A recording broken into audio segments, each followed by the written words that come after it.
season 3, episode 21. Daniel Spencer. Daniel reached out to me on Instagram, wanted to do a podcast, gave me a little bit of information. 3 kids, all teenagers, married for about 20 years. He's a linesman, much like an early podcast guest we had back in season 1, I think, David Mendoka, I think his name is, but he goes by Yeah, David. he's got a program called Show Up Dad now. The linesman's trade or the linesman trade is really cool. You guys are usually pretty well paid, a little bit of a rougher crowd um, Yeah. in that line of work. Uh, but cool line of work. I mean, I guess since David and I did that podcast, I get a lot of those videos in my feed. When I look at stuff, you have the linesmen doing all these training exercises or hanging from helicopters and all that kind of jazz. And it looks like an interesting career. Those are obviously the more exciting things to do as a linesman. But Yeah. There's a and then lot of opportunities. yeah, we had a family member that went to go to linesman school because he heard it was a good career. I think he got to day 2 before he realized he was afraid of heights and it was not going to be a career Oh for him. yeah. But things to know before you go. Yeah. So you Yeah. also said Something you figure out. Yeah. you also said in your message to me, I think you struggled with addiction, I think maybe, and you've been sober for a while now. Uh, and then I guess you dropped a ton of weight, and I think you said you were hitting about 300 pounds, and you lost a human and are down to like 150. Is that a Yeah. decent wrap up? Yeah. Pretty accurate sum up of my adulthood. Yeah. Been All right, working so as a power lineman for the. how old are you now? Right now I'm 40 years old. Okay, so if you've been married 20 years, you got married, relatively young, around 20. Right. Yeah. Did you have 21. did I had to believe I just turned 21. did you have kids before you got married or after? No, after, while my wife was pregnant, that's when we got married. I Okay, was single, living with my brother, and yeah, okay. got a So a little bit family of now. little bit of a shotgun wedding. Yeah, absolutely. That's exactly how it went down. We eloped. Yeah. I said, set a date, pick a day, and I'll take the day off from work. And we went to the county building, the county courthouse, and right here in Montclair, Southern California, got married. Um, and we had a real big party for our 15-year anniversary. We decided, you know what, we didn't have a wedding really. It was just, you know, her best friend, my brother, and her mom, just enough for the witnesses and whoever was the closest. And Sure. but yeah, we decided to have a big party after for our 15-year anniversary. Really Not a cool. bad idea. A little more stable in life, a little more cash than when you're first starting out. I mean, Oh, that'd be the time to absolutely. have a. I feel bad for some of these people getting married, and a lot of those marriages don't last very long, but they spend an amazing amount of dollars on a wedding and a ring and just an essentially a 1 day party. And Yeah. man, yeah, there's a lot of stories out there about a tremendous amount of debt being taken on. Just, I mean, way north, 6 figures. I mean, 150, 180, $200,000 weddings, and it blows my mind. I think we did ours Wow. for, Yeah. we got married what, 15, 16 years ago, and ours was like we had a, decent one, but it was 5, 6 grand. I mean, Yeah. We nowhere stayed. Yeah. nowhere near. Relatively. I mean, yeah, we paid for it all ourselves. Came out of pocket, and it's something we wanted to do for everybody that we love and care about. So it's pretty awesome. Makes sense. All right, so tell me about this substance abuse. What was it? When did it begin? How did it begin? And I guess when did rock bottom occur? Yeah. It started as a teenager. Um, mostly just being bored at home. Divorced parents pretty early on, and right after that, it was like, you know, split home. So mom was working full time, and it was just really nothing to do. Found some friends that were getting high and continued into that. Then in high school, started drinking more, like after football games and stuff like that, and still partying. Okay, Um, were you involved in and any activities? I played freshman football into my sophomore year, and after that, it was like, oh, you know what? I'm kind of fell out of love with it. I figured I'll start working and just cut some pocket change, and that didn't happen. I just ended up hanging out, probably getting more high, right? Doing the opposite of what I was said I was gonna do. Um, the grades started to slip. I was like figuring out just how much credits I needed just to graduate. Skipping classes. Okay, Um, but you did yeah, graduate. I did graduate. Yeah, graduated on time. With my class, that was cool. And then right after that, just started working, and me and my brother had an apartment, and it was kind of just like a party house. Okay, Drinking, smoking weed. Yeah, friends would come over. Friday, Saturday nights. is Um, this an older brother or a younger brother? he's older, 2 years older. Yeah. Okay, what does he do for a living now? So he's a welder by trade, journeyman welder. Okay, Um, but he just got hired on with the department that I work for. So oh, fun, he's in the power trade now. Yeah, yeah, pretty cool. cool. And But I did mean, he might want to go back to welding. so did he? So yeah, that's never a bad fallback. Did Yeah. he? Was he having the same struggles you have, or did he have more of a control over his use? It was probably the same. We enabled each other. We kept each other just at the same level. I mean, because at that time where we had our apartment, I had friends that were doing other things, harder drugs, and I knew that that was never something I didn't trust myself enough to, I guess, be strong enough to recover for something like that, which I was in already an addiction. But that's kind of where the drinking started. Once he had turned 21, we would just drink more. And when I got hired as a groundman for the city, that's kind of where the drinking picked up, because now I had a commercial license and I was getting random drug tests. Um, so that's where, and then that's right around the time when I got married and had my daughter. So the stresses of that, really ramped up the drinking, I think, and gaining weight, uh, eating a lot. It was just kind of all in my head. I'm thinking, things I didn't know how to deal with, and it made me seem like a happier person when I would drink.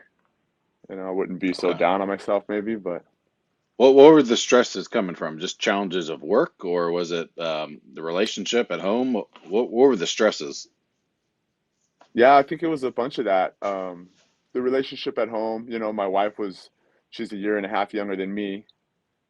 So when we got married, she just turned 19, 20 years old. She had just turned 20 years old. We were young, we didn't know what to do. We were in love with each other. We had a new infant child. Um, Work was far away. I had to commute pretty far from work. I was working a lot, trying to save a bunch of money. So being away from home, working too much, being in a new relationship with a brand new family, and still probably dealing with pain from when I was a child, um, or other emotional problems. I was after my parents' divorce. Um, yeah, I kind of just really didn't care much about my How, environment. how Um, how old were you when that happened? I was about 12 years old. It's in the seventh Okay, grade. decently old. And Yeah. so, I guess were there signs leading up to it? Was it like an unhappy home, or was it kind of a shock to you? No, it was a shock to us. Yeah. Okay. Yeah, it's kind of out of nowhere. Um, And then, so mom and dad uh, divorced. Did both mom and dad stay in town? Were you sharing custody? How'd that work out? we stayed in. My mom ended up staying in the house that we were all living in, and my dad moved out. He moved into. We lived in the East Bay, up in the Bay Area, and he moved into the city of San Francisco.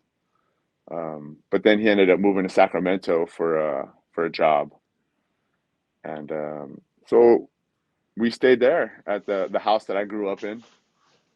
Um, but mom, So she what never that asked. I don't think much for alimony and stuff. So she had a second job and she was always working. what was the relationship with dad like at that point? Did you guys just not see him anymore, or just some visitation? Um, it was weekends mostly. You Okay. know, they would do every other weekend. They didn't really settle anything out of in court. There was no custody battle, no nothing. It was kind of just like mutual agreements. You Hmm. know, so he'd come over every now and then. I mean, I was not saying like he was never present. He always was a very strong present in our life. Um, Just every After other about a weekend. year, yeah, after every other weekend, um, and he was in a relationship. I think that's probably he had just got into another relationship right after the one with my mom, and we'd Now, go over there. did you ever find out what the cause was, I guess, for the divorce? Did they ever say anything? Yeah, it's kind of my point of view, their point of view. Um, Seems like the stories don't really match up sometimes. So, so I kind of think about not the reason why, but you know, just the outcome. Focus more on the outcome of instead of why it happened. Sure.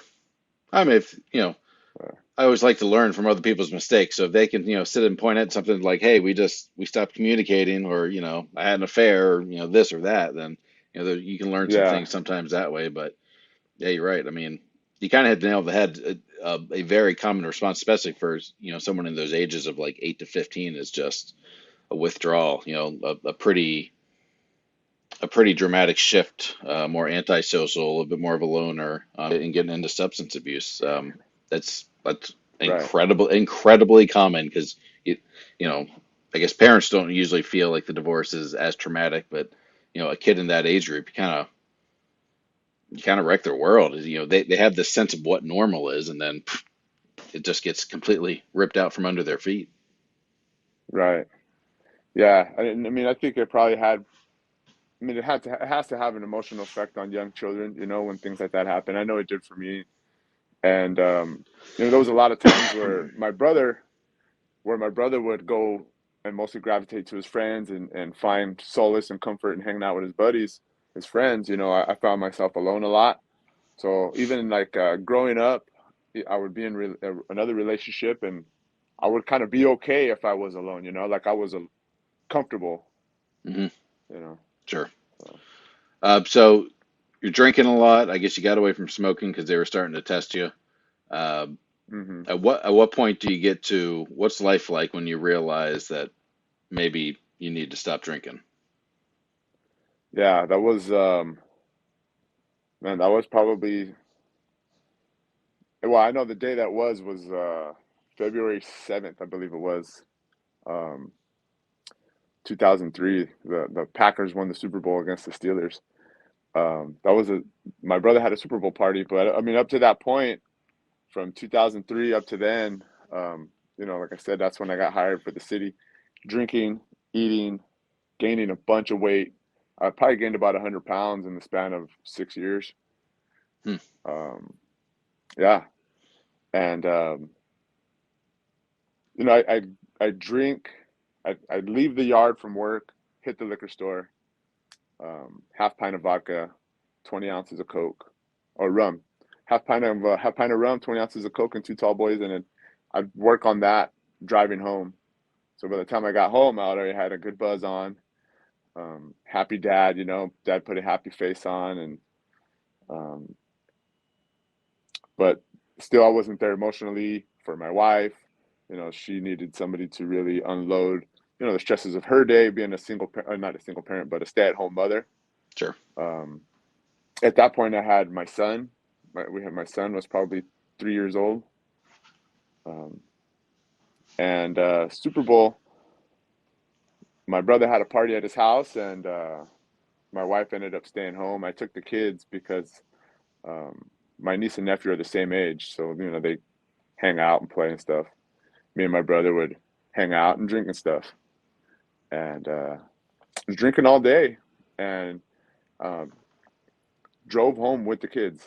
Um, I called my wife. I thought about it. Right, you can call Lisa, call your wife, tell her to come pick you up, pick you and the kids up.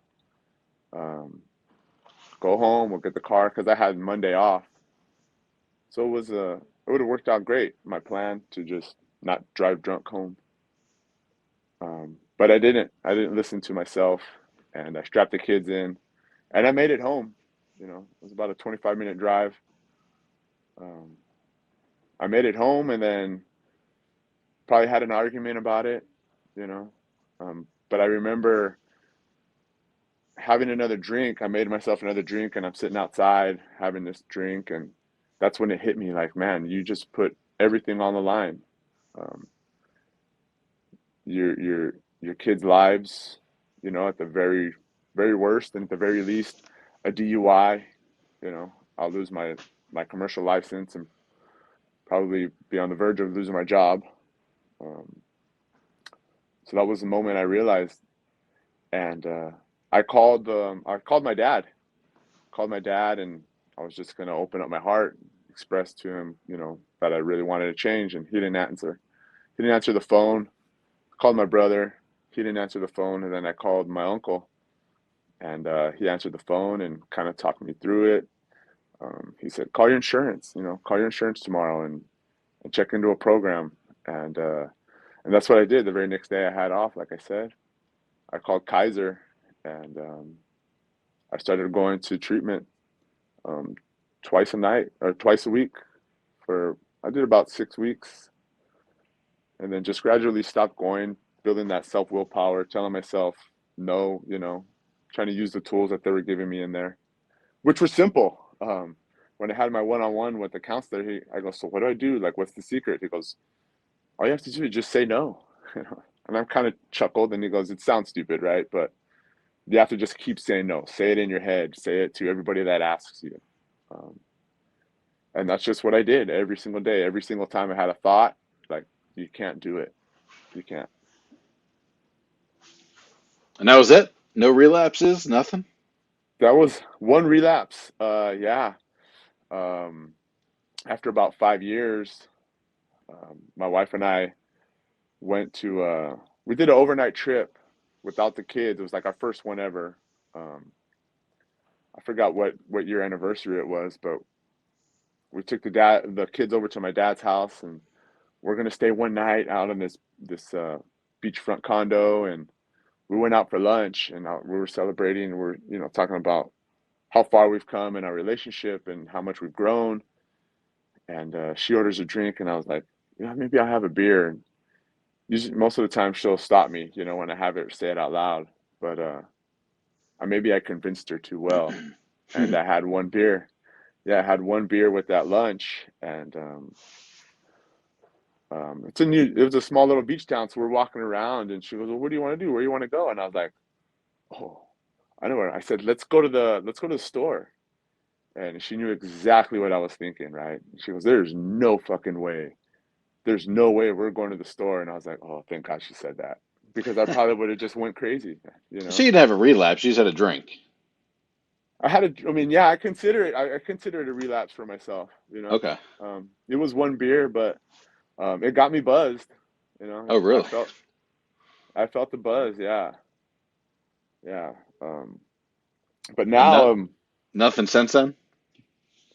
no, not nothing Okay. since then. Yeah, I guess that's a good thing you had a support system there. yeah. I mean, and she always was, and I think about it a lot now. Um, she would always tell me, Daniel, I'm really concerned about your drinking. You're drinking too much. And I mean, she lived with it every day of our life. She saw it more than anybody else, the worst more than anybody else.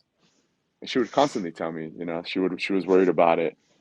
And I felt bad that night that I finally decided that I needed to change. I called three other people instead of walking in and, talking to my wife, my best friend. You were right the whole time. Sure. I mean, So you did just have a fight, I assume. yeah, I'm assuming we did. I'm Okay. sure. All right. So, and that's lasted how many years now? That's been man, 13 years almost. Oh, okay. Yeah, So, I mean, 5 years is a long time, and yeah, I mean, I wouldn't have thought one beer. But I guess um, if you're genuinely alcoholic, then yeah, then I guess one, is yeah, it's a stepping stone to a lot more than one. yeah. I've tried it before. The longest I had gone before that, it was about 3 years before that. Then I had quit drinking for about a month. Um, it was about a month that I had quit drinking. And when I got hired as an apprentice, it was kind of like tradition for, if you leave a yard or you promote, you buy, you have a, celebratory dinner and drinks at, after work. And I broke my, like, it was about a 35 day sobriety for, that, that buy, and ate like crap, drove home drunk, because after I had quit drinking, I changed my diet. I changed my diet. Okay. So you did everything at the I was same just time. doing. Yeah, I did. I did. I ended up losing 60 pounds right off the bat. I mean, not even joining the gym or nothing. Um, but I wasn't eating right. I was doing like Special K and cereal, the Special K and milk fat diet, and then I'd go home and gorge for dinner because I'd starve myself all day. But That's but to me, I so was. that I know that's the worst way to eat, but that's what I do. It's just that's how I've always eaten. I'm not much for breakfast or lunch, and if anything, and then but man, after 5 o'clock, it's like a 7 hour feast. Oh yeah, yeah. Now I just split everything up. Since I started coaching, or I mean, that's where the weight started to drop off was after I got sober. But then I gained like 20 pounds because I just started eating regularly. Um, but it was for our 15-year wedding anniversary party that my wife finally, she was like, "Hey, you know what? Um, if we're gonna have this party, I want to look bomb in a dress." So I mean, Hmm.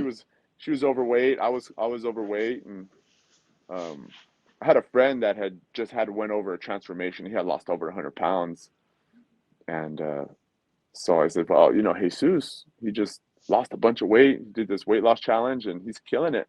Let's go check it out." So we went over there, signed up, and yeah, I did a couple weight loss challenges there. Lost about another 70 pounds. Got to under 200 pounds, which I don't remember when the last time that was. Probably a junior high schooler. Um, I was always pudgy, the fat kid growing up through teenage years and stuff. Um, Okay. yeah, we played sports in high school, but never really focused on what we were eating. We were just kids. Oh, glad to hear everything's working out. Uh, and so I assume relation. What kids are? How many kids do you have? Three. Yeah, I have two. Me and my wife had two, and my niece just recently moved in with us. She's 15, right? So we have three Okay. teenagers in the house. So you have two Yeah. kids and a somewhat adopted niece. Yes. Yeah. Okay. So Yeah. is that a discussion you're having with them? Like, are you, I guess, engaging in conversation where you talk about alcohol a lot with them or drugs because it's an experience you had, or is that something you're hoping they'll just kind of figure out on their own? No, absolutely. I'm totally open about it with them because I mean that was one of my biggest fears when my daughter started getting into the teenage years in junior high school was I thought it was going to be crystal meth because that's what I saw in high school.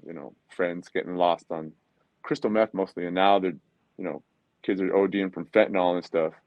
Hmm. Um, and it's in everything. So I mean, that's definitely a fear, and that's one thing that we are open about it with them. My problems with addiction, alcoholism, what it stemmed from. Um, where before, yeah, I didn't really talk about it, but you know, um, me and my wife discussed that maybe it's not something that we should hide from them. Definitely something No, that I want them to be aware of. yeah. I mean, why? There's two schools of thoughts. There's, I did it, and I survived, and it made me who I am today. So let's let them go through that experience. Or there's, hey, let's let them learn from our failures, so they don't have to do everything we did. So they can have, Hmm. a higher starting point than we did. More knowledgeable and more experienced just vicariously through us. Yeah, I mean, I think I kind of got that when I was a teenager, right? Like, okay, here's what you shouldn't do. Um, but if you do it, you're gonna have to learn the consequences from it, you know. Hmm. And it doesn't really, to me, it doesn't seem like that really breaks the cycle of, hey, this is what I did wrong. Um, you know, it's up to you to decide whether you want to do it or not. No, like my son's never seen me with a drink. I ask him, did you ever remember me drinking? No, I don't. For me, that's a win. Um, Sure. my daughter, she might remember, the smells, the sensory, the smells like a great sensory memory. she might remember the smells, but you know, I just hopefully remember that she remembers me as happy dad, when she was Sure. younger. Well, and as far as those learning experiences go, they don't have to be deeply personal like yours. And I'm sure there's plenty of dads out there that they never went through drugs or alcohol or whatever experiences, but you can compare that to a friend you knew in school or a story we've read in the community of like, hey, Johnny, super smart, super athletic, had everything going for him, dead of an OD, or lives Yeah, homeless. He's got 15 kids with 15 different moms, and no one can find him. He's probably in jail somewhere. So they don't necessarily have to be personal experiences. That whole fentanyl thing that's going around right now, which is just a lot of the OD stories I'm hearing about uh, are anytime anybody dies, you don't hear the bad stories. You don't ever hear that they were horrible people. Like, this is right. what we expected, that kind of stuff. It's always they were an angel, they were perfect, they were smart, they were destined for great things. uh, but that's what the stories are with fentanyl. uh, like they'll A lot of it's through Snapchat or other social platforms. That's how they buy stuff, but they're buying things like uh, what's it was Ritalin when I was a kid. What do they use now? Adderall. So Adderall. they'll just get some Yeah, Adderall from a friend of a friend, and that Adderall is laced with fentanyl.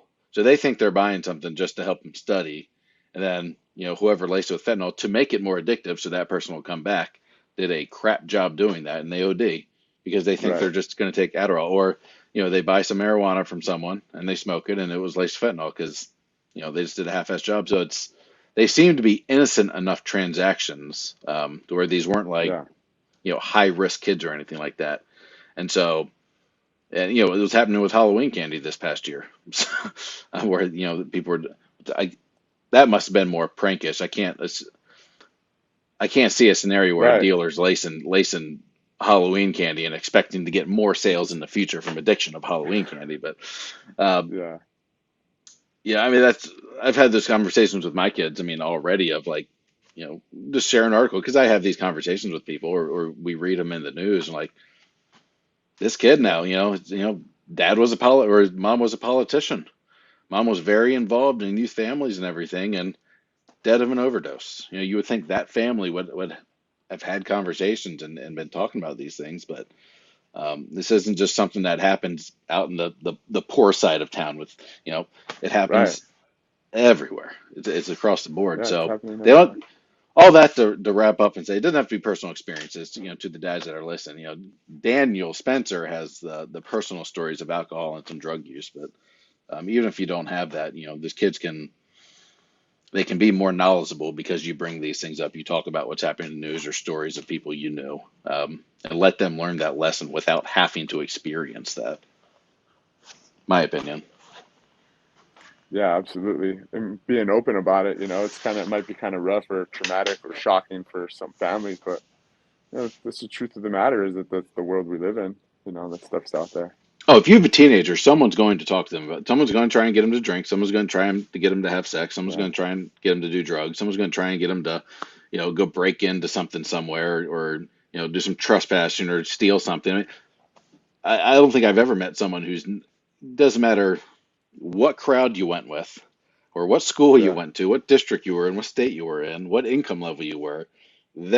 It's going to happen. So, um, so yeah, having those discussions, about I guess what family values are and what's right and what's wrong, and what me, dad, and mom think you should, the way you should live your life because that would be best for you.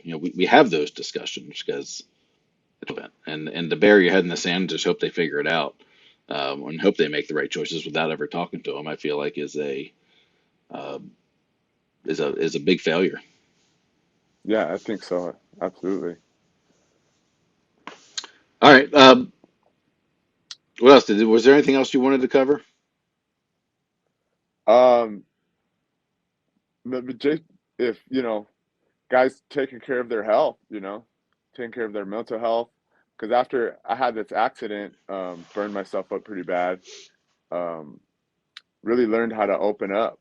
Um, went to therapy for it, and that really gave me tools to try and open up more emotionally, having better conversations with my wife, listening to my kids more. Um, I think that's something that we don't really do as men, as fathers, is really just stop and listen.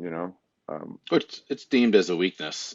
At least the going to yeah, counseling is deemed as a weakness for sure.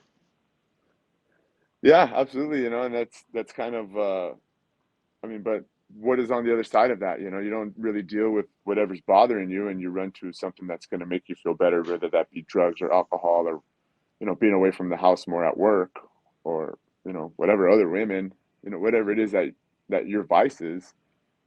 And how's that the better option? I don't see it as. I Yeah. think it's more courageous to admit that you have these emotions or these fears, and Well, then you can learn from them. And yeah, it's not only that, it's just there's real practical steps that some people know on how to handle those things, and some people don't know. And when you go to someone who knows that world, they can figure out your personality, what you're struggling with, and give you some real practical steps of, how do you communicate better, for you. How do you deal with internalizing these things? There's this, I don't know, they get real practical sometimes. And as far as marriage goes, I've always kind of explained it as, it A helps with communication, but really it's somewhere you can go and you can say the things that either you're avoiding saying to your spouse, or every time you say them, you guys get in this big fight. When you have that mm, same conversation in front of a counselor, that counselor knows how to guide that conversation and how to keep things from flaring up. It keeps your wife from blowing up you, it keeps you from blowing up at your wife, because she can sit there and say, hey, so and so said XYZ. How did you hear that? It's like those kind of things. Or that can be interpreted as, ABC or whatever it is. They're skilled in listening to conversations and seeing the voids and the, how it can be interpreted by somebody else. And they just keep it from blowing up so you can have a civil conversation and just get to the root of resolution somewhere down the line. Which none of that stuff to me is girly or not manly. It's just practical and keeping this relationship alive and figuring out how to live with each other, and practical, right. and taking care of yourself and learning how to communicate with people better and learning how to handle the things inside your head better. They're just real tips. Yeah, definitely controlling your own emotions, and every minute that you don't want to lose control, definitely helps. Sure. All right, what else you got? Um, you know, I'm a coach. I said I'm a life coach, and the things that I've gone through is what I try and tell my guys. My clients. Um, you don't have to keep victimizing yourself for whatever you went through, and stay in that same rut of depression, or trying to blanket your problems with alcohol or pills, or that was for me. I think maybe staying away from the house a little bit, and blaming it on I'm just trying to make more money, and maybe I wasn't happy at home. I didn't know how to work it out. Um, so now I clear my head with the gym. I read, journal every day, and it's definitely helped a lot. And that's what I tell my clients, that are kind of on the path of they don't know what to do. Well, we need to instill discipline, right? So we're going to control our food portions, and we're not going to overeat. And in turn, that's going to make us more confident. It's going to create a new mindset that we can overcome these things. Um, Trying to build better men, man, is really what I'm trying to focus on right now. I had my accident, and I was laying in the bed trying to, living in regret, sorrow. I was really upset about, you know, I thought I was a better worker, a better employee. What was your accident? And so I had about just over a year ago, um, we were in an underground vault doing some high voltage switching, and I cross phased. I got the two wrong phases together, and it switch blew up right in my face. I spent 2 days in the hospital, 10 days in the hospital. I had a couple skin grafts, um, and I was off work for like 5 months. Um, that was kind of like another rock bottom for me. I thought I was a safe employee. I'd been in the trade for 17 years. Um, I thought So I was, I'm assuming that was your error then. yeah, it was human error. Um, no communication, miscommunication, that self-talk. Um, when we were there switching doing the work, I was not in the right position. And I had the solution in my head and I thought it out. Okay, you could, stand on your toolbox and my partner was up on the ladder at a higher position than I was. Um, but my own self-talk, not listening to my subconscious mind, man, it ended up biting me in the ass. He got Yeah, burned, I got burned. I feel like in those situations, you don't always walk away from those with the high voltage lines. Yeah, we were fortunate. Um, the circuit breaker that the circuit was riding on failed. Um, it got hot enough where it was melting the copper bus and melted porcelain. It's a switch was made out of steel and porcelain on the inside. It vaporized the copper and melted the porcelain. My face shield I had on just melted it. Um, I was in a ball of fire after it finally went out. Um, and sitting there in the regret of my actions, um, I was like, man, this is rock bottom again. At that point, I was already kind of 2 years into my fitness journey, and I knew the tools for building workouts. Once I used the gym as my therapy, to get through all this pain and emotions of blowing myself up, um, getting my buddy hurt.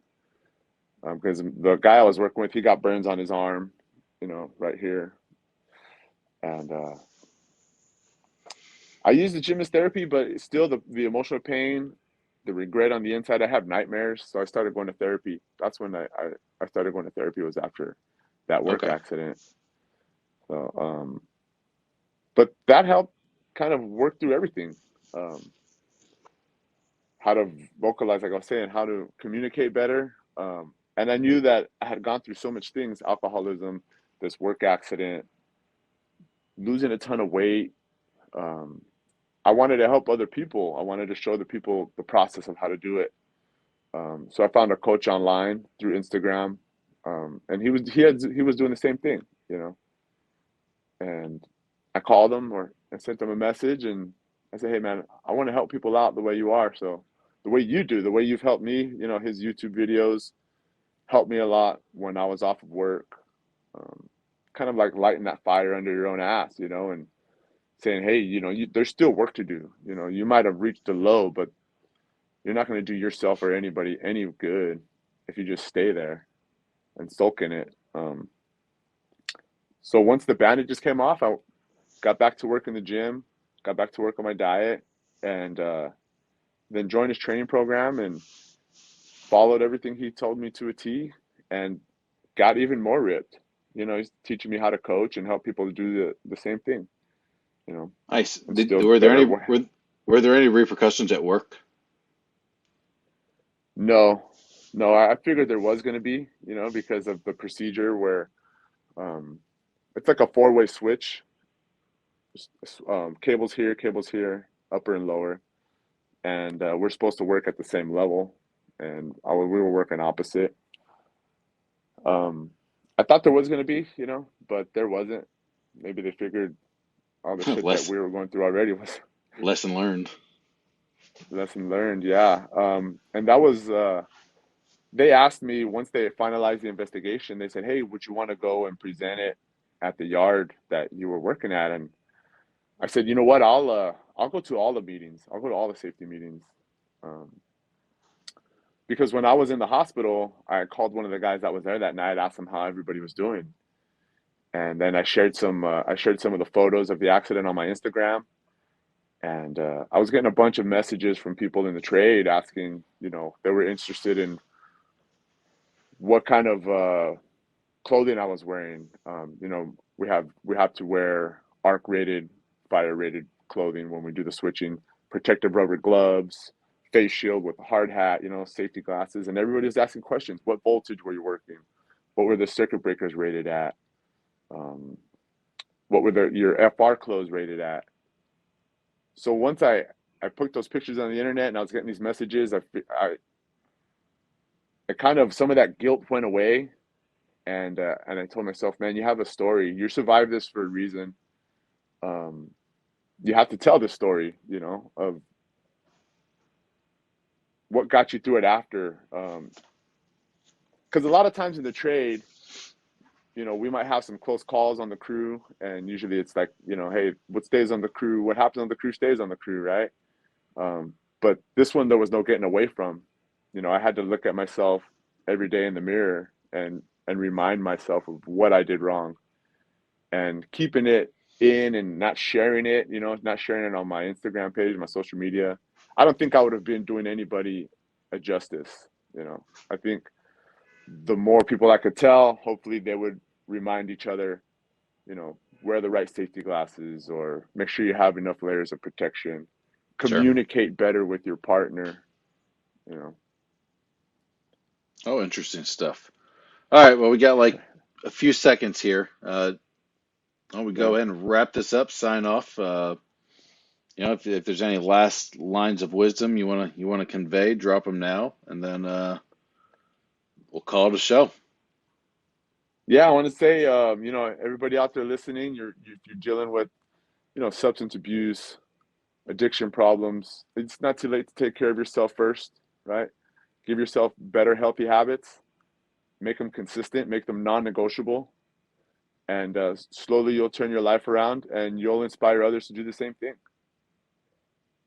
You know, you guys can reach out if you have any questions or need some help with anything. Daniel Spencer, or, you know, reps and double time on Instagram and Facebook. You know, Beautiful. All right, Daniel, I appreciate appreciate it. you. Thank you. Thanks for coming All on. right, Have thank a good you. day. All right, you too. This is a 100% Dad production. You must visit our website at 100dad.com, 100dad.com. Find us on TikTok and Instagram at 100dad, at 100dad. And as always, email Townsend at 100dad.com. Now hit that subscribe button.